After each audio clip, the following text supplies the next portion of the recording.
The tearing sound of thick cardstock echoed through the silent marble-floored VIP terminal of JFK Airport.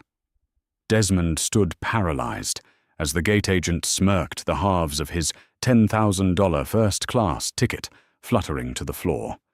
"People like you don't belong in this cabin," she sneered, signaling security. What she didn't know, and what the shocked passengers whispering behind them couldn't have guessed, was that the quiet older man watching from the corner wasn't just another passenger. He owned the airline, John F. Kennedy International Airport Terminal 4. It was a Tuesday evening, the kind of dreary, rain-slicked New York night that made the golden ambient lighting of the Sovereign Airways first-class check-in lounge look like an oasis. Sovereign Airways was the undisputed pinnacle of transatlantic travel, a boutique airline catering exclusively to the ultra-wealthy corporate titans and old money. Their check-in wasn't a counter. It was a private room, paneled in rich mahogany, smelling faintly of roasted espresso and expensive leather.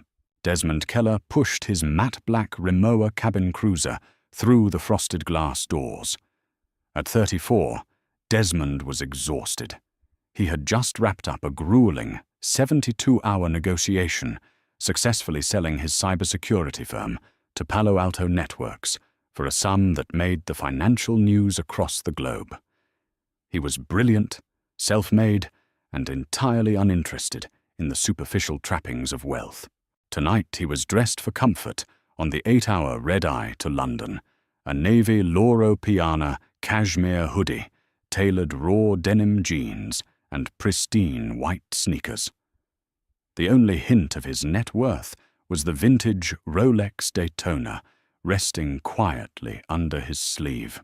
As Desmond approached the lush crimson-carpeted queue, he felt it, the shift in the room. It was a subtle drop in temperature that Desmond had experienced his entire life. 3 older white businessmen in bespoke Armani suits glanced over their shoulders, their conversations momentarily halting before resuming in hushed tones. A woman clutching a Birkin bag visibly pulled it closer to her side. Desmond kept his face entirely neutral. He was a successful black man in a space traditionally reserved for the white and the inherited.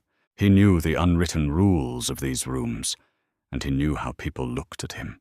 Standing behind the polished brass podium at the front of the lounge was Valerie Mitchell. Valerie was a 22-year veteran of the airline industry. With her immaculately sprayed blonde hair, sharp cheekbones, and the rigid, almost militaristic posture she maintained in her navy blue Sovereign Airways uniform, she viewed herself not as a customer service agent, but as a gatekeeper. To Valerie, Sovereign Airways was a fortress of elegance, and she was the commander on the wall. Over the years, her unconscious biases had calcified into overt prejudice, hidden thinly behind corporate smiles and policy enforcements. Desmond joined the short line, pulling up his digital boarding pass on his phone. He closed his eyes for a brief second, imagining the flat-bed suite, the glass of vintage Krug champagne, and the uninterrupted sleep awaiting him. "Excuse me." A sharp, icy voice sliced through his thoughts. Desmond opened his eyes. Valerie was staring directly at him, leaning slightly over the brass podium. Her eyes, a pale, unyielding blue, raked over his hoodie and sneakers. "Yes," Desmond asked, his voice calm and resonant. "The terminal for economy class and budget carriers is located in the main concourse," Valerie said, her voice dripping with a sickly sweet condescension that was loud enough for the entire room to hear. "This area is strictly for Sovereign first-class passengers." A heavy silence fell over the room. The businessman stopped talking. The woman with the Birkin bag turned to watch. Desmond didn't flinch. He didn't raise his voice. He simply walked up to the podium, offering a polite, practiced smile that didn't reach his eyes. "I'm aware of where I am. I'm flying first class to London, Heathrow." Valerie's smile vanished, replaced by a tight, skeptical line. "Is that so?" She challenged her tone, dropping any pretense of customer service. Because Sovereign Airways has a standard of decorum, sir, and we frequently have lost individuals wandering into this lounge. I'm going to need to see your itinerary and your ID.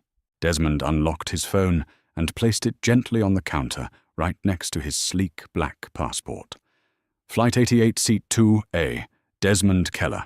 Valerie snatched the passport and began aggressively typing on her keyboard. Her manicured nails clacked against the keys with unnecessary force. She was looking for a flaw, a reason, a loophole. In her mind, a young black man in a hoodie did not belong in Seat 2A of her airline.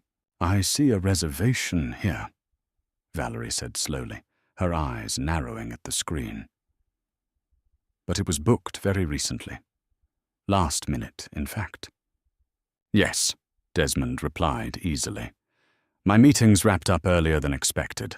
I booked it 3 hours ago, and it was paid for in full, with a credit card." She noted, squinting at the screen as if she had discovered a crime. That is typically how one buys an airline ticket. Desmond said, his patience beginning to fray at the edges. "Is there a problem, ma'am?" Valerie looked up, her expression hardening. "The problem, Mr. Keller, if that is even your real name, is that this transaction has flagged our security system. Last-minute $10,000 one-way tickets paid in full are highly indicative of credit card fraud." Desmond let out a slow, controlled breath. "I used an American Express Centurion card. It's in my name. The passport is in my name. The face on the passport matches the face standing in front of you. There is no fraud." "I will be the judge of that," Valerie snapped, printing out a physical boarding pass. She held it in her hand, gripping it tightly. "I need to see the physical credit card used to make this purchase. Now." Desmond reached into his wallet, pulled out the heavy black titanium Centurion card, and placed it on the counter. Valerie stared at it.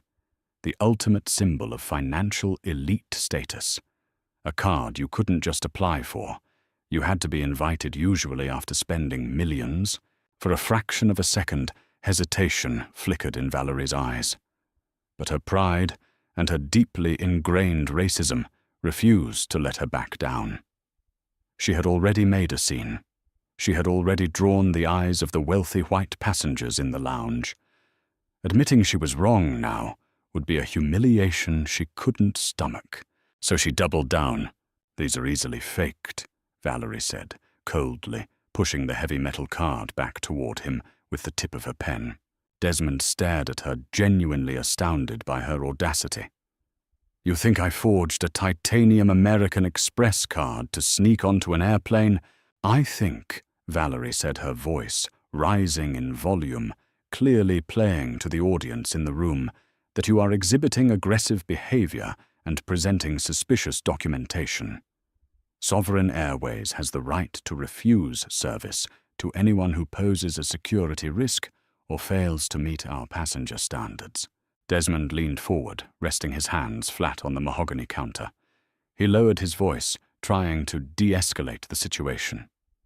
"Listen to me very carefully. I am tired. I am trying to go home.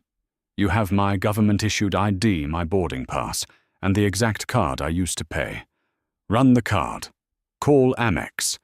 Do whatever you need to do, but do it quickly because I am getting on that plane." "Are you threatening me?" Valerie gasped, taking a dramatic step back from the podium. "No one is threatening you," Desmond said calmly. "I feel threatened," Valerie announced loudly. She slammed her hand down on a red button beneath the desk, the security panic button. The room erupted into frantic whispers. A man in a tailored suit muttered, "Just disgraceful. Why do they always have to cause a scene?" Desmond heard it. The familiar sting of the microaggression, the immediate assumption of his guilt. He stood his ground, his posture perfectly straight, his hands visible on the counter. He knew the statistics. He knew how quickly a situation like this could turn dangerous for a black man when airport security arrived. He had to remain entirely composed, a monolith of calm against Valerie's manufactured hysteria. "Ma'am, print my ticket and let me through!" Desmond said, his voice firm, authoritative, but devoid of anger.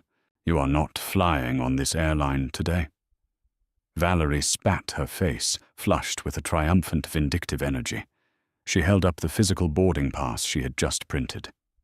"Your ticket is voided," and then, looking Desmond dead in the eye with a smirk of absolute superiority, Valerie Mitchell grabbed both ends of the thick embossed cardstock boarding pass and ripped it in half. The tearing sound was sickeningly loud in the quiet room. She let the two halves flutter from her fingers, landing on the floor near Desmond's sneakers.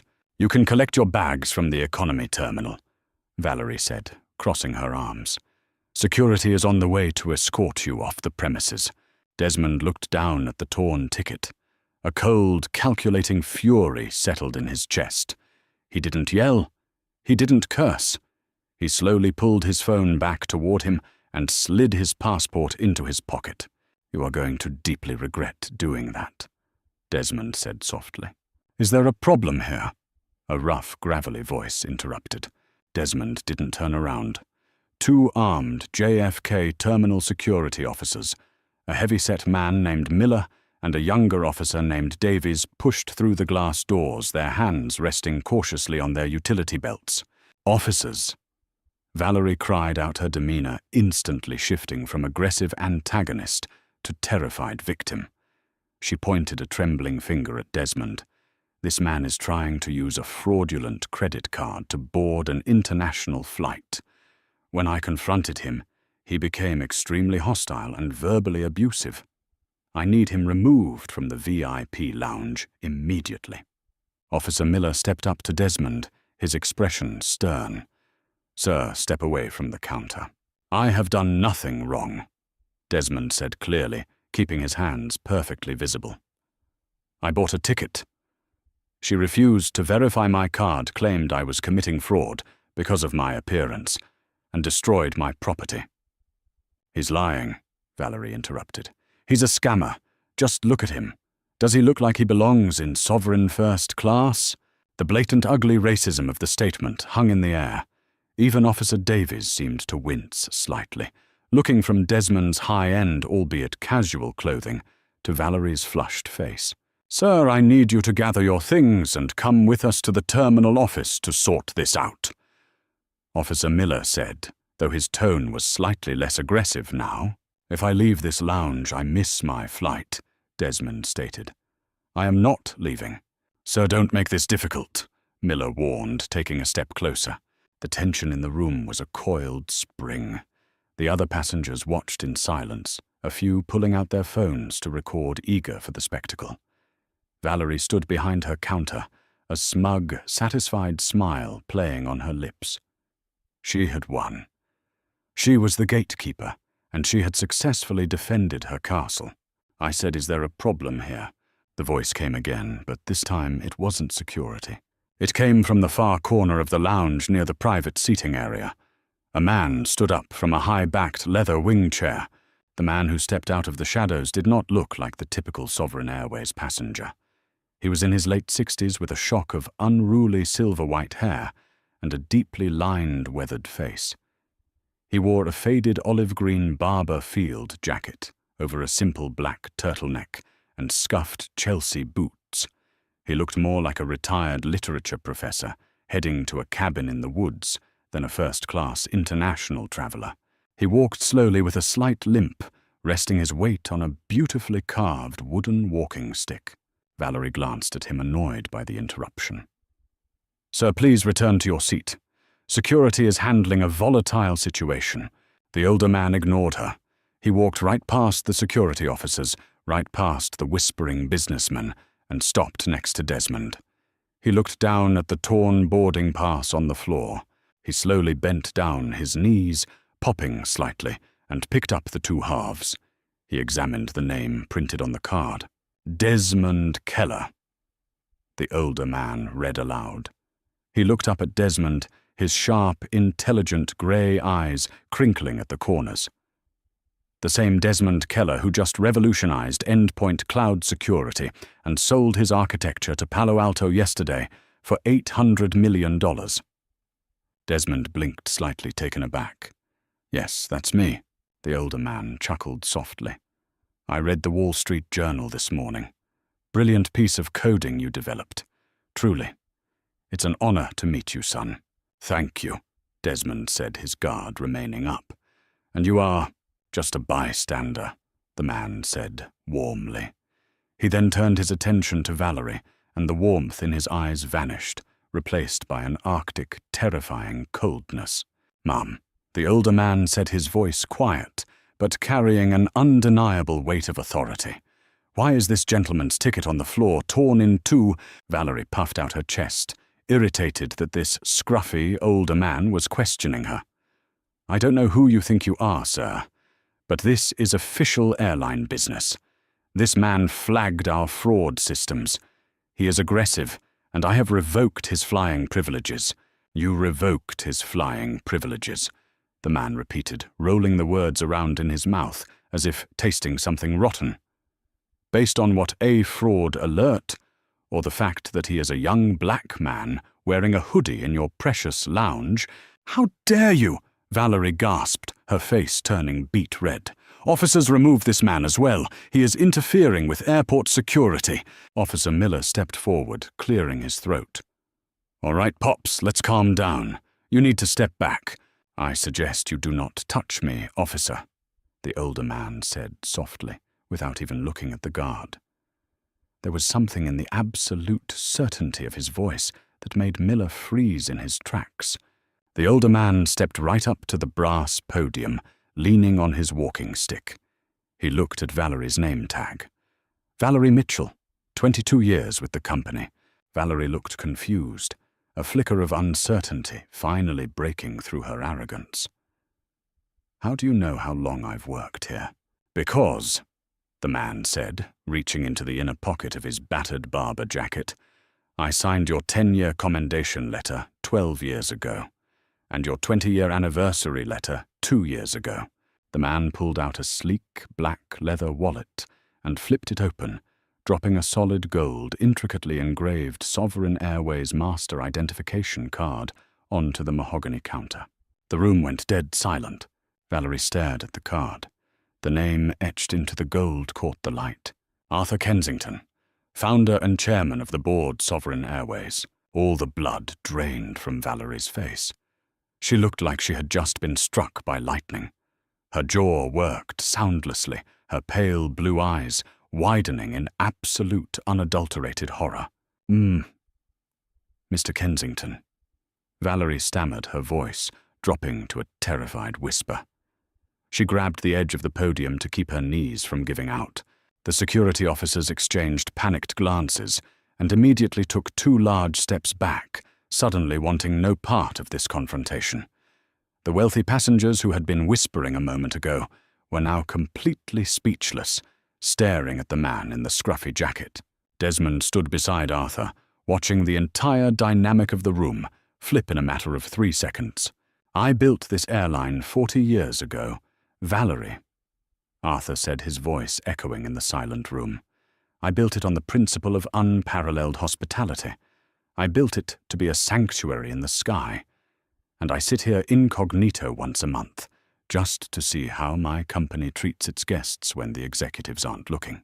Arthur picked up the torn boarding pass from the counter. I have been sitting in that chair for 45 minutes. I watched Mr. Keller walk in quietly. I watched you target him. I listened to you bypass our standard verification protocols simply because you didn't like the color of his skin or the cut of his clothes. So no, that's not. Valerie begged, tears of panic welling in her eyes. The system flagged him, I swear. Do not lie to me. Arthur's voice cracked like a whip, making everyone in the room jump. You didn't even run his card. You saw a black man and decided he didn't belong in your pristine little world. You humiliated a respected, brilliant man. You called armed security on him. And you destroyed company property in a fit of racist pique. Arthur leaned closer, His eyes locked onto Valerie's terrified face. "You don't own this lounge, Valerie. I do, and people like you don't belong in my company." The silence that followed Arthur Kensington's declaration was absolute, heavy, and suffocating. The ambient jazz music playing softly from the hidden ceiling speakers seemed to mock the intense, vibrating tension in the mahogany-paneled room. Valerie Mitchell looked as though the floor had suddenly dropped out from beneath her. Her hands, previously so steady and aggressive when ripping Desmond's boarding pass, were now trembling violently against the brass edge of the podium. The smug, gatekeeping armor she wore so proudly had been entirely shattered by the presence of the one man in the world who could strip it away. "Mr. Kensington," Valerie stammered again, the words catching in her dry throat. "Please, you have to understand the system. The system." Arthur interrupted his voice, a low, dangerous rumble. He stepped closer to the desk, leaning his weight onto his carved walking stick.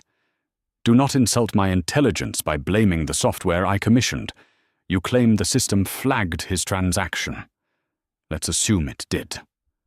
What is the protocol for a high-value, last-minute booking flag? Valerie recited to me." Valerie swallowed hard, her eyes darting frantically toward the security guards, who were now pointedly staring at the floor, wanting nothing to do with this execution. We are supposed to, since you seem to have forgotten," Arthur said coldly, his grey eyes piercing her. "Allow me to remind you of the sovereign airways, gold standard procedures for a flagged elite transaction.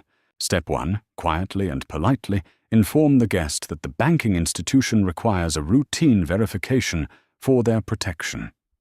Step 2, request the physical credit card app. 2, request the physical credit card and match it to the passport. Step 3, process a micro-hold or contact the issuer directly via the VIP merchant line while offering the guest a beverage and seating. Step 4, resolve the issue with maximum discretion and minimal disruption to the guest's comfort." Arthur paused, letting the list hang in the air. He turned his head slowly, taking in the audience of wealthy passengers who had previously sneered at Desmond. They were now rigid in their seats, some pretending to read newspapers, others suddenly fascinated by their phones. The hypocrisy was palpable. Which of those steps involved loudly accusing a guest of forgery? Arthur asked softly. Which of those steps involved hitting a security panic button? Which step dictates tearing up a guest's property and ordering armed officers to remove them from a lounge they paid $10,000 to enter? Valerie was hyperventilating, now tears spilling over her heavily mascaraed eyelashes, leaving dark streaks down her flushed cheeks. He was wearing a hoodie. He didn't look right. "We have standards of decorum, sir. I was protecting the brand." Desmond let out a slow, quiet breath. "There it is," he thought. The quiet part said out loud. Arthur's face darkened, a profound disgust settling over his weathered features. "Protecting the brand from what? A young billionaire who just sold a company for $800 million, a man whose single bank account likely eclipses the net worth of everyone in this room combined." Arthur gestured toward Desmond. "But his wealth is entirely irrelevant. Even if Mr. Keller had saved up his entire life for one first-class ticket, even if he were a college student in a sweatshirt who found a way to afford this seat, he is our guest. You do not police the aesthetic of our passengers based on your own bigoted, preconceived notions of what success looks like. I have been here for 22 years. Valerie cried, desperation, making her voice shrill. I have given my life to this airline. You can't do this over one misunderstanding. It is not a misunderstanding. It is a manifestation of an ugly prejudice that I will not tolerate in my house, Arthur stated with absolute finality. He extended an open hand across the polished mahogany counter. Your badge, Valerie, and your terminal keys. No, please Arthur, Mr. Kensington, my pension will be processed according to standard termination procedures. Arthur said, his tone entirely devoid of empathy. But your employment here is over-effective this exact second. Hand over the badge. Weeping openly now, her shoulders shaking, Valerie reached up with trembling fingers and unclipped the gold-plated Sovereign Airways wings from her lapel. She unclasped the heavy woven lanyard from around her neck and placed them both onto the counter. The metallic clack echoed loudly in the quiet room. Arthur then turned his gaze toward the two security officers, Miller and Davies, who immediately stiffened to attention. "Officers," Arthur said, his voice returning to a polite conversational volume. "It seems Ms. Mitchell is no longer an employee of Sovereign Airways, nor does she hold a valid ticket. She is now trespassing in the first-class lounge. Please escort her to the employee locker room to collect her personal effects, and then see her out of the terminal." Officer Miller nodded briskly, clearly relieved to have a clear directive that didn't involve detaining Desmond. "Yes, sir. Right away, sir." Miller stepped up to the podium, his demeanor entirely shifted. "Ma'am, let's go. Don't make this harder than it needs to be." Valerie Mitchell, stripped of her authority, her uniform now just clothes, looked at Desmond one last time. There was no apology in her eyes, only a humiliated, bitter resentment. Desmond met her gaze with cool indifference, offering no forgiveness, no gloating.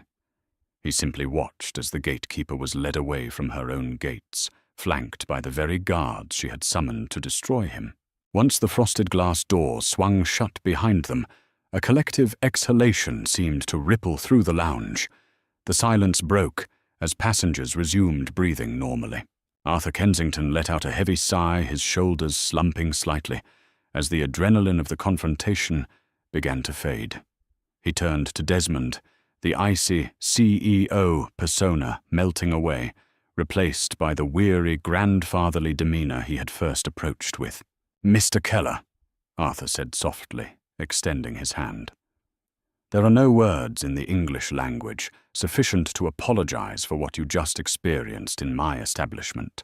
Desmond looked at the older man's hand for a fraction of a second, before reaching out and gripping it firmly. "I appreciate your intervention, Mr. Kensington, truly. But you and I both know she isn't the only one." Arthur nodded slowly, a sad acknowledgement in his eyes. "I know, it is a rot, and I intend to cut it out. But right now we have a flight to London to catch." Arthur stepped behind the mahogany counter, maneuvering around the spot Valerie had just vacated. He placed his carved walking stick against the brass trim and logged into the terminal, using his master credentials. The screen, which had been locked with a flashing red fraud alert, instantly cleared, replaced by the deep blue Sovereign Airways interface. "Your original seat was 2A, Arthur said, typing rapidly despite his age. "A fine seat. But I think we can do a bit better considering the circumstances." Keys clacked as Arthur bypassed several layers of ticketing protocols. A few seconds later, the high-speed printer whirred to life, spitting out a new boarding pass, printed on heavy matte black cardstock with gold foil lettering. Arthur handed it to Desmond. "Seat 1A. The Sovereign Suite." Arthur smiled faintly. "It's technically reserved for diplomats and royalty, but I think the man who just secured the cloud infrastructure of half the Fortune 500 qualifies." Desmond looked at the black ticket. The Sovereign Suite wasn't just a first-class seat. It was essentially a private airborne apartment, complete with a separate sitting area, a bed, and a private washroom. "You don't need to do this, Mr. Kensington. Seat 2A was perfectly fine. Call me Arthur. And yes, I do need to do this. It is a very small token of a very large apology." Arthur retrieved his walking stick. "Now shall we?" "They are holding the aircraft for us." As the two men walked together through the private security corridor, Desmond noticed the stark contrast between them. Desmond in his casual Loro Piana hoodie and pristine sneakers, and Arthur the billionaire founder in a scuffed barber jacket and well-worn boots. Neither of them looked the part of the ultra-wealthy, yet they held more power than anyone in the terminal. "You said you sit in the lounge once a month," Desmond asked, as they stepped onto the private jet bridge, the massive frame of the Sovereign A380 looming through the windows. "I do," Arthur replied, his cane tapping rhythmically against the floor. "When you build something from the ground up, Desmond, you fall in love with the ideal of it. But as a company scales, you have to hire thousands of people. And inevitably, some of those people bring their own prejudices, their own ugliness into your house. If I only relied on corporate reports, I'd be told everything is perfect. I have to see it for myself. And what you saw today was a failure of my own culture," Arthur said grimly. Valerie felt comfortable doing what she did because she believed the system would back her up. She believed the other passengers would back her up. He paused, looking back at Desmond. "And the tragic part is, until I stood up, they did." Desmond nodded, the exhaustion of the evening finally settling deep into his bones. "It's exhausting, Arthur, having to constantly prove you have the right to exist in a space. The money doesn't shield you from it. It just changes the venue of the disrespect. I cannot pretend to understand the weight of that exhaustion," Arthur said quietly as they reached the aircraft door. The lead flight attendant, a sharp-looking man named Gregory, was waiting for them, eyes wide with deference as he saw the chairman. "But I can promise you that the venue will change. Starting tomorrow, there will be a reckoning in this company's human resources and training divisions. Welcome aboard, Mr. Kensington, Mr. Keller." Gregory bowed slightly, ushering them into the staggering luxury of the Sovereign first-class cabin. The lighting was a warm, ambient gold, highlighting the rich walnut veneers and plush cream leather of the suites. Desmond was shown to Suite 1A. It was breathtaking.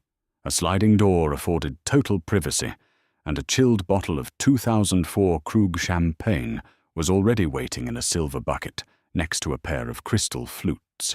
Before Desmond could settle in, Arthur, who was assigned Suite 1B across the aisle, leaned against the partition. "Desmond, if you are amenable, and only if you aren't desperate for sleep immediately, I would be honored to share a glass of that Krug with you once we reach cruising altitude. I have a feeling there is much I could learn from you." Desmond looked at the older man.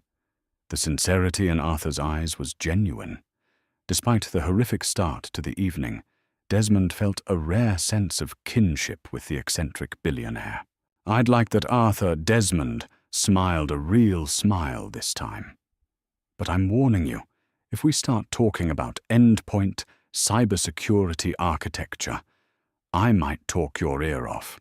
"I look forward to it." Arthur chuckled, retreating to his suite. 20 minutes later, the massive A380 rotated off the tarmac at JFK, piercing through the heavy rain and climbing into the smooth, starry expanse of the night sky. When the seatbelt sign chimed off, Desmond unzipped his hoodie and slid the sliding door of his suite open. Arthur was already pouring the champagne. "To new beginnings," Arthur said, handing a crystal flute across the aisle. "And to clearing out the old," Desmond replied, tapping his glass against Arthur's. The crystal chimed beautifully over the low, steady hum of the jet engines. As they drank, Arthur pulled a small, leather-bound notebook from his jacket pocket. "You know, Desmond, watching you handle that situation down there, your composure was remarkable. Palo Alto Networks bought your code today. But I find myself wondering what you plan to do next." Desmond took a sip of the vintage champagne, the crisp, complex flavors dancing on his palate. "I haven't decided yet. Take a vacation. Sleep for a week. Why?" Arthur's eyes gleamed with a sharp, predatory business acumen that belied his grandfatherly appearance. "Because, Desmond, I'm getting old. And Sovereign Airways is a dinosaur in a digital age. We have the luxury, but our infrastructure, Our digital security, and clearly our corporate culture, are archaic. Arthur leaned forward, the flight suddenly taking on a very different tone. I don't just want to fire Valerie Desmond. I want to rip the foundation out and rebuild it. I want to build a system where profiling is algorithmically impossible and where our digital architecture is impenetrable. Arthur tapped his notebook with a silver pen. I'm looking for someone to sit on my board of directors. Someone who isn't afraid of dinosaurs. Desmond lowered his glass, staring at Arthur Kensington in stunned silence. The flight to London was 8 hours long, but as Desmond looked at the founder of Sovereign Airways, he realized this journey was going to take him much further than he had ever anticipated. The ambient hum of the 4 massive Rolls-Royce Trent 900 engines provided a steady hypnotic soundtrack to the heavy silence hanging in the Sovereign suite.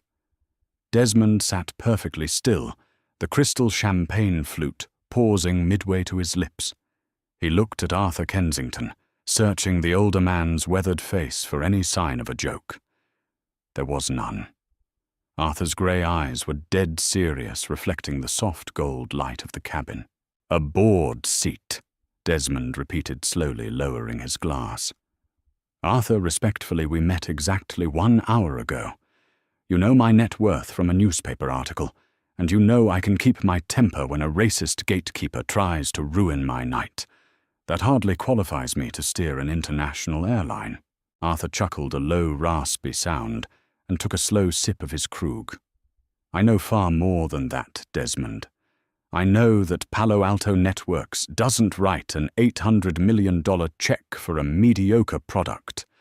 I know that to build an endpoint security architecture that's scalable, you possess a mind that sees systems, how they connect, how they break, and how they are exploited.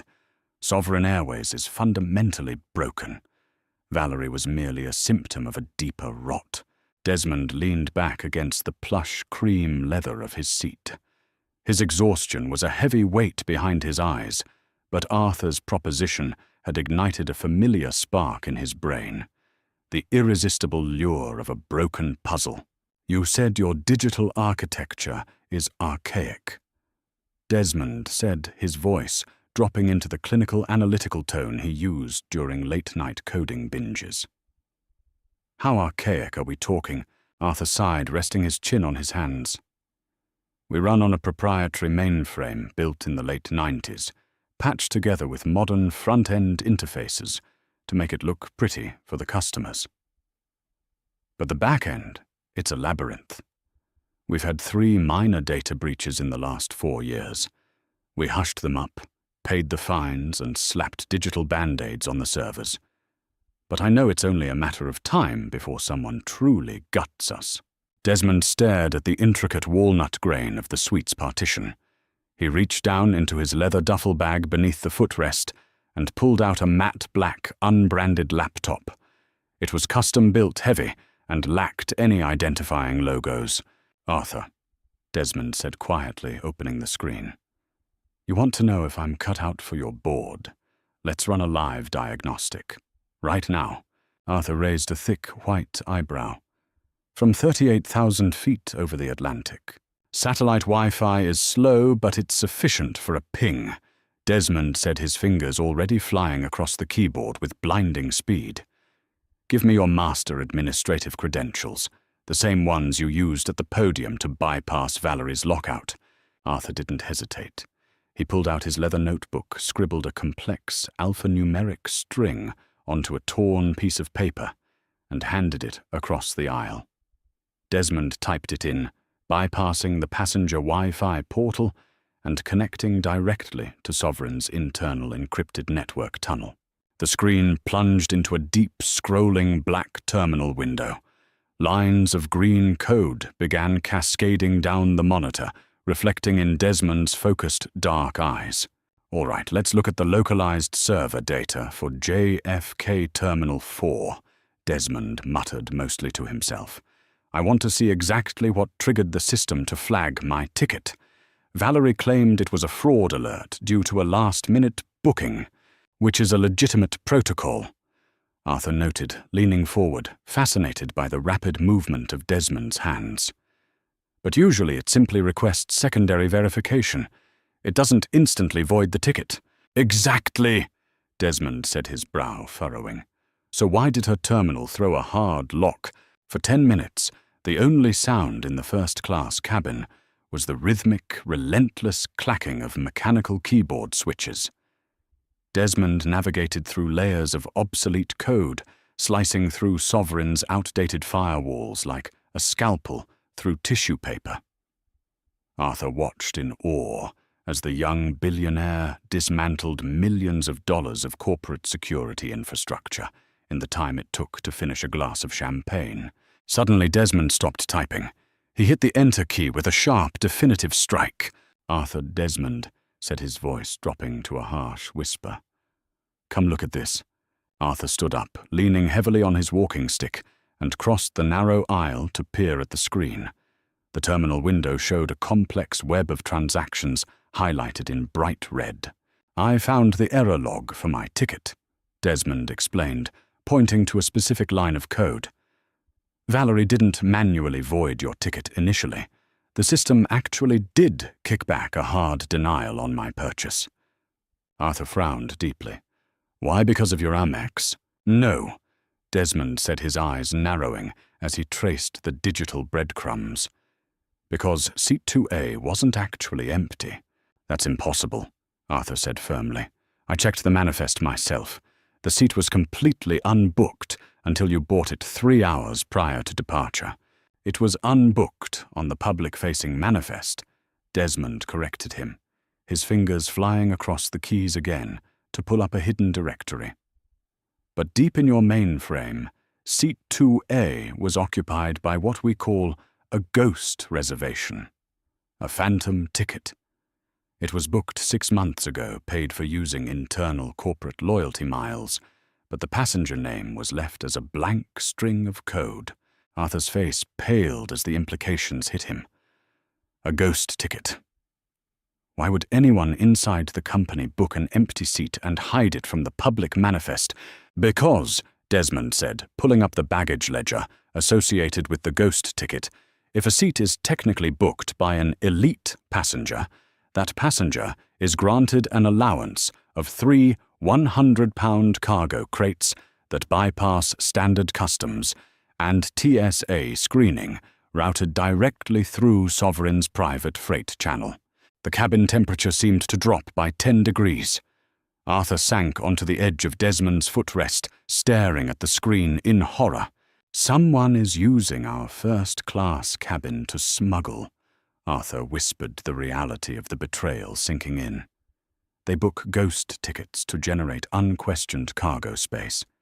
And when you bought seat 2A at the absolute last minute, my legitimate high-priority American Express transaction collided with their hidden ghost reservation." Desmond finished the thought. The mainframe panicked. It threw a catastrophic error code to Valerie's terminal. It looked like a massive fraud alert, because 2 conflicting datasets were trying to occupy the same physical space. Valerie didn't know, Arthur realized, shaking his head. "She's a bigot, yes, but she isn't a criminal mastermind. She saw a red flashing screen looked at you, and her prejudice filled in the blanks. She assumed you were the anomaly. Valerie was just a pawn who let her racism do the dirty work for whoever built this back-end bypass," Desmond said coldly. "But Arthur, this isn't a one-off." Desmond ran a swift automated script, searching the entire global Sovereign mainframe for identical ghost strings. The screen rapidly filled with hundreds of red lines. London, Dubai, Tokyo, Paris. Desmond read the departure cities out loud. "There are over 400 ghost tickets logged in the last 2 years alone. Whoever is doing this is moving massive amounts of untraceable cargo on your planes. Drugs, cash, art, weapons? I have no idea. But they have top-tier administrative clearance." Arthur's hands trembled, not from age, but from a volcanic mounting fury. He gripped the head of his walking stick so tightly his knuckles turned white. Can you trace the origin of the protocol? Who initiated the Ghost Code? Desmond cracked his knuckles. A predatory smile touched his lips. He was in his element now. Arthur, they hid it well. But they are dealing with the man who just built the digital locks for the Pentagon. Give me 20 minutes. For the next half hour, Desmond engaged in a silent, high-altitude cyber war. He traced the digital signatures, peeled back layers of VPN masking, and decrypted the internal IP logs. The smuggler had been clever, routing the commands through a dummy server in the Caymans, but they had made one fatal flaw. They used a proprietary Sovereign Airways maintenance port to push the updates. Desmond isolated the MAC address of the machine that originally authored the Ghost reservation script. He cross-referenced it with Sovereign's internal hardware registry. When the name popped up on the screen, Arthur Kensington stopped breathing. Registered device Chief Operating Officer. User Richard Gallagher. Gallagher. Arthur whispered the name, sounding like a curse. He's been with me for 15 years. I groomed him. I treated him like a son. Desmond gently closed his laptop. He's been using your airline as a private international smuggling courier, and based on the file sizes and transaction logs I just pulled, he's made tens of millions doing it. Arthur stood up. He didn't look like a weary grandfather anymore. He looked like the ruthless corporate titan who had built an empire from nothing. His eyes were hard as flint. Mr. Keller, Arthur said, his voice cold and perfectly composed. We land at Heathrow in 4 hours. The executive board is convening for a quarterly review at 9 a.m. local time. Richard Gallagher will be there. What do you want to do? Desmond asked, slipping his laptop back into his bag. Arthur looked out the window at the pitch-black sky over the Atlantic. We are going to walk into that boardroom, and we are going to burn his entire world to the ground. London Heathrow Airport was shrouded in a thick, dreary morning fog when the Sovereign A380 touched down. Desmond and Arthur bypassed customs, completely utilizing the airline's private tarmac transport, a sleek, black Bentley Mulsanne waiting at the bottom of the aircraft stairs. Neither man had slept a wink. While the rest of the first-class passengers groggily gathered their belongings, Desmond had spent the remainder of the flight meticulously packaging the digital evidence. He created an airtight, undeniable dossier of Richard Gallagher's crimes, complete with time-stamped IP logs, illicit cargo manifests, and the exact lines of corrupted code used to mask the ghost tickets. The Bentley cut through the brutal London morning traffic, arriving at the towering glass and steel Sovereign Airways global headquarters in Canary Wharf just before 8:45 a.m. Arthur led the way. His limp seemingly vanished his stride, long and purposeful. Desmond walked a half-step behind him, his Loro Piana hoodie replaced by a sharp, tailored black Tom Ford blazer he had packed in his carry-on. He looked every inch the apex predator of the tech world. When the elevator doors slid open on the 50th floor, the executive assistants scrambled to their feet, shocked by the sudden, unannounced arrival of the chairman. Arthur ignored them all, marching directly toward the frosted glass double doors of the main boardroom. Without knocking, Arthur pushed the doors open. Inside, 12 of the most powerful executives in the aviation industry sat around a massive, polished mahogany table, sipping coffee and reviewing quarterly portfolios. At the head of the table sat Richard Gallagher. He was in his late 40s, impeccably tanned, wearing a slate-grey Brioni suit, radiating the slick, effortless arrogance of a man who believed he was untouchable. "Arthur," Richard exclaimed, standing up with a perfectly practiced smile of surprise. "We weren't expecting you. I thought you were remaining in New York until the end of the week." "Plans changed, Richard," Arthur said, his voice slicing through the room like a blade. He walked to the head of the table. Richard's smile faltered slightly as he noticed Desmond standing in the doorway, quietly observing the room. "And who is your guest?" "This is Desmond Keller," Arthur announced to the room. The name caused an immediate ripple of recognition among the executives. Everyone in corporate leadership had seen the financial news the previous day. And as of this morning, he is the newest member of our board of directors and the chairman of our newly formed Cybersecurity and Ethics Oversight Committee. Richard's eyes darted nervously between Arthur and Desmond. Arthur, this is highly irregular. A board appointment requires a vote, a vetting process. Sit down, Richard, Arthur commanded. It wasn't a request. It was an executioner's order. Richard slowly sank into his leather chair, the color beginning to drain from his face. Arthur turned to Desmond and nodded. Desmond walked to the front of the room, plugging a small encrypted flash drive into the boardroom's main console. Instantly, the massive 80-inch OLED screen on the wall illuminated. It didn't show quarterly profits. It showed the terminal code Desmond had extracted at 38,000 feet. For the past 2 years, Desmond began his voice calm, resonant, and entirely devoid of emotion. Sovereign Airways has been operating a shadow logistics network. Over 400 ghost tickets have been generated in the first-class cabin to bypass international customs and securely smuggle unmanifested cargo across global borders. The boardroom erupted into chaos. Executives gasped, shouting questions, demanding explanations. Richard Gallagher sat frozen, his perfectly styled hair suddenly looking damp with sweat. "Quiet," Arthur roared, slamming his walking stick against the mahogany table. The room instantly fell silent. "Proceed, Mr. Keller." Desmond clicked a button. The screen shifted to display the MAC address, the IP logs, and the direct digital signature linking the Ghost protocol to Richard's private executive terminal. The architecture for this bypass was sophisticated. Desmond explained, pacing slowly at the head of the table. But it was arrogant. It assumed no one would ever look deeply enough at a rejected first-class booking. Yesterday I purchased a ticket that inadvertently collided with one of these Ghost reservations in Seat 2A out of JFK. The system crashed, triggering a confrontation at the gate. Desmond stopped pacing and locked eyes with Richard. A confrontation that exposed the deep-seated bigotry of your ground staff and simultaneously the spectacular criminality of your chief operating officer. Richard leapt to his feet, his chair crashing to the floor behind him. "This is a fabrication. This is an outrage. Arthur, you can't possibly believe this. This hacker over me. He manipulated the data."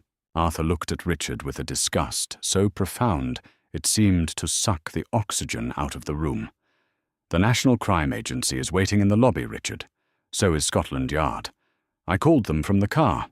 Richard's mouth opened, but no sound came out. The slick, arrogant executive was gone, replaced by a terrified, cornered animal. He looked toward the boardroom doors, as if contemplating a run for it, but Desmond stood firmly in the way. "You used my company. You used my legacy to line your pockets with illicit money," Arthur said softly, stepping closer to the trembling COO. "And in doing so, you cultivated a culture of elitism and racism that nearly cost me the dignity of a good man. You are fired, Richard, effective instantly. You will forfeit your shares, your pension, and your freedom." Arthur signaled to the executive assistant, lingering terrified in the hallway. "Send the authorities in." Less than 5 minutes later, Richard Gallagher was escorted out of the Sovereign Airways headquarters in handcuffs. His pristine Brioni suit wrinkled, his career entirely decimated. The remaining executives sat in stunned, terrified silence. Arthur walked slowly to the head of the table and took his seat. He looked at the empty chair where his COO had just been, and then he looked at the rest of his board. "There is a rot in this company," Arthur said, his voice steady and uncompromising. "It started at the top with greed, and it trickled down to the terminals as a prejudice. That ends today." Arthur gestured to Desmond, who remained standing, exuding a quiet, unshakable authority. "Mr. Keller is not just here to fix our digital mainframe," Arthur announced. "He is here to help me clean house. We are instituting a zero-tolerance policy for discrimination at every level of this airline. The gate agent in New York, Valerie Mitchell, has been terminated. Every manager who allowed her behavior to go unchecked will be investigated. We are stripping Sovereign Airways down to the studs, and we are rebuilding it." Arthur looked directly at Desmond. "Are we clear, Mr. Keller?" Desmond looked at the room full of elite executives, men and women, who had thought they were untouchable, who were now looking at him with newfound terror and respect. He thought about the torn ticket on the floor of JFK. He thought about the look of utter disdain in Valerie's eyes. "Crystal clear, Arthur," Desmond said, taking a seat at the table. The turbulence was finally over. The real work was about to begin. If you felt your blood boil when that gate agent tore up Desmond's ticket, and you loved the ultimate karma of watching a billionaire CEO and a tech genius dismantle an entire corrupt corporate hierarchy from 38,000 feet, then you need to be part of our community. We drop thrilling, satisfying stories of revenge, justice, and jaw-dropping twists every single week. Don't miss out on the next incredible ride. Please hit that like button, share this video with anyone who loves a brilliant underdog story, and subscribe to the channel right now. We'll see you in the next one.